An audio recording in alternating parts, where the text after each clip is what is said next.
Good morning and welcome back to Unit 5. Thank you so much for your excellent work last week. I asked you to think about a new collaborative reading document by Dino Mengestu. I asked you to upload a sort of revised draft and to also work on a Google form that just gave me some feedback in terms of how class was going. So thank you for doing all of those things. A few quick notes about our reading. Again, you guys are doing so great with these readings, and I really have a sense that you're understanding voice, you're understanding how to address a particular discourse community. And that term discourse community is something we'll talk about in the coming weeks in more detail. But for now, I wanted to just reflect on a few of the highlights from last week's reading, which, as I mentioned, departs from the very concrete examination of a community assessment project like Olga Kazan's, who's examining rather why convenience stores don't sell better food. Rather, Dino Mengestu here is thinking about community at large sector, like an area in which his writerly voice offers a much different perspective about what needs improvement in his community. Perhaps one of the things that we would suggest and see in the opening section is that what needs some boost is the fact that he feels really out of place. And some of that seems to stem from a lack of perhaps diversity in his neighborhood. Dino Mengestu makes good use of prepositions, the words to and from we see happening a lot. He says, I was from Ethiopia, and more to do with the fact that I was not from America. So from, where he's going from and going to. He says, I can't say exactly when I first became aware of the feeling that I was always going to and never from. But surely I must have felt it during those first years in Peoria with my parents, sister, and me always sitting on the edge of whatever context we were now supposed to be a part of, whether it was the all-white Southern Baptist church we went to every weekend, or the nearly all-white Catholic school my sister and I attended first in Peoria, and then again in Chicago at my parents' insistence. So here, Dino Mengestu is pointing out indirectly this lack of a diversity. He doesn't feel a clear connection. He's not necessarily fitting in because he looks different, and he also has parents who are immigrants from Ethiopia and has, strong ties to a different country still. I was just overwhelmed by how well you guys were reading and thinking about the sense that he portrays here.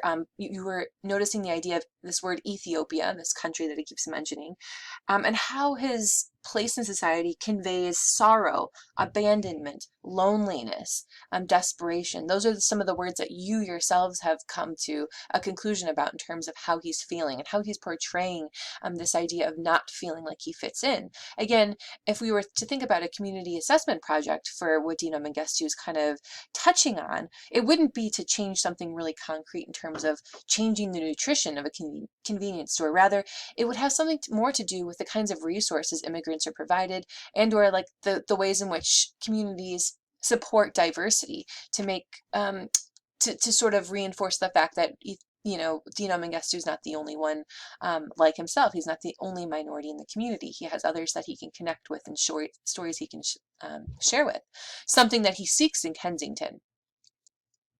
Nicole said it well when she talked about this sense of, again, those feelings of abandonment or being lost. She says that, I get a sense that he may have a love-hate relationship with his origin. He can't understand why his parents would willingly leave their home in every possible way that he defines a home. And thanks for pointing that out, since the essay's title is Home at Last. To come somewhere where they are outsiders and end up in situations of strong discomfort. Due to this, he tries to find a place he belongs, but struggles to find it. It's sad that he has spent all these years feeling unaccepted, and it shouldn't be that way, because he grew up here and he learned the same culture and the same language as those who were born here. And you said, I think that resentment stems from, at the same time, he has learned to love and appreciate the Ethiopian culture due to visits and stories from his parents. Thank you too for noticing this section here. There's actually a very visible difference that he uses in his writing to separate one part of the essay from the other. You'll see this kind of gap here, which is where he begins, he ends talking about his experience with his family life and their isolation, and then picks up by moving. This essay is very much about movement, walking, traveling, and learning through place. He says, we had been stripped bare here in America, our lives confined to small towns and urban suburbs. We had sacrificed precisely those things that can never be compensated for or repaid. parents, siblings, culture, a memory to a place that dates back more than half a generation. It's easy to see now how even as a family we were isolated from one another. My parents tried and lost to their past. My sister and I irrevocably assimilated. For years we were strangers even among ourselves. And Karami, you said in this section you can feel Mengistu's voice of understanding and even pain as he first walks with his father, knowing he's in pain about his brother, and years later realizing his mom is also in pain, seeing his mother sit by herself and just staring, voicing of how lonely and possibly feeling lost his family and himself were for each other and their culture by losing it. So thank you again for these comments, pointing out very specific passages. Another thing that you guys are doing well is you're describing the words in language, picking out specific phrases to highlight to your peers. For example, in this really exciting passage where Mengistu imagines having a Kensington night, imagining inviting friends over, of course, an event that actually never happens. Caleb, you kind of point out, you use the phrase here, while traveling to different parts of the United States, he can conclude that Kensington is a place he can call himself loyal to. And thank you again for quoting directly from this text in your answer here. Or not your answer, your comment. And then later you said, and for a handful of new friends that eventually made in the city. I like this line because it shows a broader personality of him. He shows his effort in making friends by adding eventually, which shows that he is an extroverted person who likes company. Two more brief comments I wanted to highlight. Chris's observation about this phrase about later on, that when Mengistu becomes sort of interested in and sort of feeling a part of this community in New York and Kensington. Chris, you said, despite Mengistu's best efforts to fit in, he's still disappointed. When it came to evenings like this, I was the foreigner and tourist. So he still considers himself on the outside. He's still a watcher. He's still an observer. Since the residents would spend time with people similar to themselves, Mengistu would be the one left out due to not being able to relate on a personal level, despite everyone living in the same area. Their loyalty is still firmly attached to the countries they had left, which is something Mengistu lacked, thus making it harder to relate to these people. So he kind of occupies this in-between area where he's not quite sure, what is his identity? He's still very much Ethiopian, but he doesn't have any of the language or that connection that some of these other immigrants do. These are such great observations, and it took me a while to kind of read through and kind of digest what you were thinking, but I kind of liked how the PDF here sort of points out different conversations that were integrated into this essay. I wanted to end by having you think about the ways in which Mengistu's voice shifts throughout the essay. It's very much first person. I learned, I saw, I had earned my own, albeit marginal place here. But by the last paragraph, do we get a sense that Mengistu is feeling at home? He says, while the men stood outside on the corner, the numbers gradually increased until they spilled out into the street as they talked loudly among themselves. I once again played my familiar role of quiet, jealous observer and secret admirer.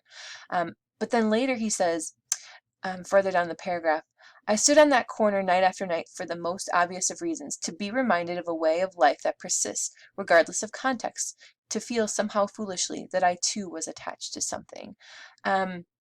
He becomes a little bit more interested in how the collective works. It's not just about him anymore. It's about him as part of this group.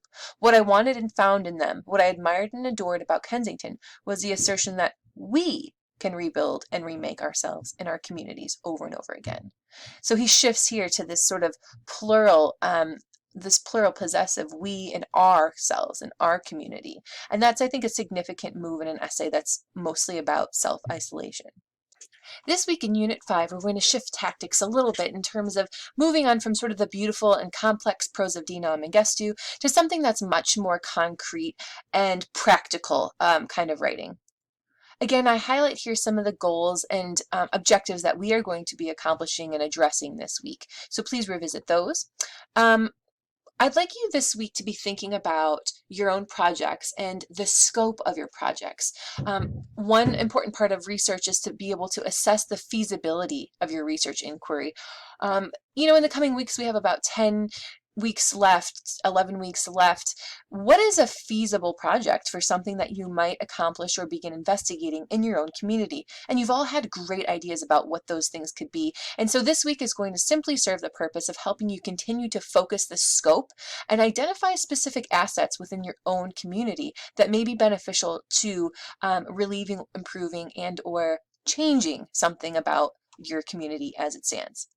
This week, we're going to be reading something by a professor, Mark Hostetler, and he's actually, the essay that you're going to be reading is very different than the ones we've been looking at because it's not necessarily written for style. It's not necessarily written to entertain or to portray a particular kind of worldview. Rather, it's very practical. It's an essay in the vein of information. It's an informative essay trying to tell its readers, to give them a sense of what his project is and how he's going to accomplish that project. It's a little bit more in line with the kind of work we're going to be doing this week and in the coming weeks with your own community assessment project. What's great about this essay is it shows you a little bit about how to narrow scope, how to focus your project to just one particular issue. It can be tempting to want to assess and address all the needs in your community, but by identifying community needs based on your available expertise and resources and narrowing your scope accordingly, you can better concentrate your efforts on what you will achieve and how you will achieve the most impact. That's why it's important to define the intended reach or scope of your program from the outset.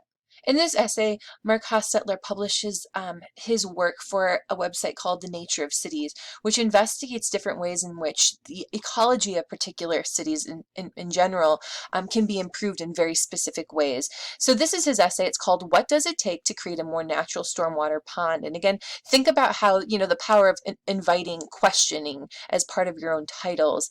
How is that kind of narrowing our sense of what this essay is going to cover? Very concretely, he begins his essay by saying, "This is a tale of an experience I had in Alachua County, Florida. The challenge? How can we encourage the construction of more natural stormwater ponds, which offer more wildlife habitat and more efficient ways to remove pollutants?" And again, if anyone's interested in kind of ecology or thinking about the natural spaces of their city, I think this website's really great for that, The Nature of Cities. And I chose this particular essay because a lot of you seem to be thinking about the natural resources, the water, the aquatic life around your areas. And so this hopefully will, just interest some of you in this class. But more broadly, I want you to be reading through this essay and thinking about the scope. How does Mark Hostetler really focus the range and the reach of his project? So what I'd like you to do by Wednesday is to just add one comment that addresses, in what ways does Mark Hostetler narrow the scope of his own program? Are you surprised or intrigued by any aspect of his project? Feel free to comment on the images too. Again, think about this project as something more akin to things that you're working on. This is the kind of more concrete, informative kind of project that we are developing. And by Friday, reread through this essay and just respond to 5 other students. Again, we're back into a Google document, so just business as usual. This week for your composition projects, I'd like you to be thinking about the scope and assets that are included in your community assessment project. Again, you're going to be building from the work that you did last week. As I get you back feedback on your projects, you're going to continue focusing on that project. You won't be starting something new. This is going to be a sort of ongoing project throughout the semester. 2 things I want you to think about. Scope. Building from your work you've completed this semester, refine your research question once again. I know I've already asked you to kind of rethink those questions and keep tuning them in, but it's really important in terms of writing a research question to be very careful, to be always flexible with changing it as well as your thesis.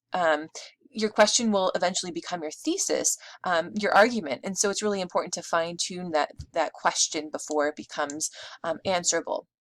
Your questions should be focused and will consider the scope of your project, not too broad and not too narrow. Community needs are often interconnected and complicated. Include your research question on your new ePortfolio page. And again, this research question is going to be something that you can borrow from your past paper, but then to adapt. For example, I have the following question. I think this was Nicole's question. Why does our nice looking community lack a public place for the people within it to socialize? What an excellent question that is. And one way that you might then focus that question is to talk about, what affordable options for an attractive subdivision in this specific community or this place to provide a shared public place for people, especially children, to socialize, play, and gather. So again, you're just kind of qualifying some of the variables here. What do you mean by socialize? And what does a public place look like? Those are all questions we might have. Please read through the second part, which asks you to identify some assets in your community.